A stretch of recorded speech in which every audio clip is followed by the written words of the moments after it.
Hello everyone, কেমন আছেন সবাই? আজ আপনাদের জন্য নিয়ে আসলাম মাছের মাথা দিয়ে মুড়িঘণ্ট রেসিপি। বাঙালির প্রায় সব অনুষ্ঠানেই এই মুড়িঘণ্ট না হলে যেন চলেই না, তাই না? তো শুরু করা যাক কীভাবে গোবিন্দভোগ চাল দিয়ে মাছের মাথা মুড়িঘণ্ট করতে হয়। তবে প্রথমে মাছের মাথাগুলো ভালো করে ভেজে নিচ্ছি। মাছের মাথাগুলো লাল লাল করে ভেজে নিয়ে মনে রাখতে হবে যাতে মাছের মাথাগুলো খুব মুচমুচেভাবে ভাজা হয়, যাতে মাছের থেকে কোনো আষ্টে গন্ধ না আসে। তো আমি মাথাগুলো তুলে নিচ্ছি।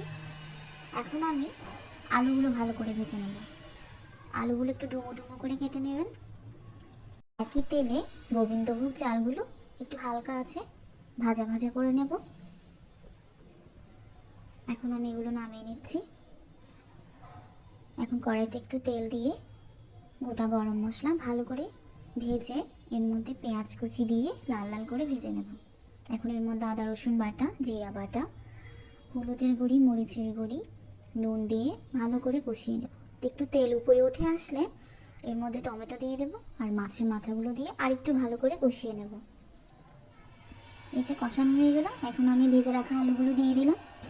এগুলো দিয়ে একটু হালকা আছে ভালোভাবে কষিয়ে আমি ভেজে রাখা গোবিন্দভোগ চালগুলো দিয়ে দিচ্ছি। চালগুলো দিয়ে আমি আরেকটু ভালো করে কষিয়ে নেব। কষানো হয়ে গেলে এর মধ্যে আমি এখন একটু জল দিয়ে দেব। এই যে উপর থেকে কয়েকটা কাঁচা লঙ্কা দিয়ে দিলাম। এবার ঢেকে হালকা আঁচে রান্না হবে। রান্না একটু হয়ে আসলে চালগুলো দেখবেন একটু সিদ্ধ হয়ে গেছে কিনা। চাল সিদ্ধ হয়ে গেলে এর মধ্যে গরম মশলা গুঁড়া আর ধনেপাতা দিয়ে নামিয়ে নেবেন। ব্যাস হয়ে গেল মুড়িঘণ্ট রেসিপি।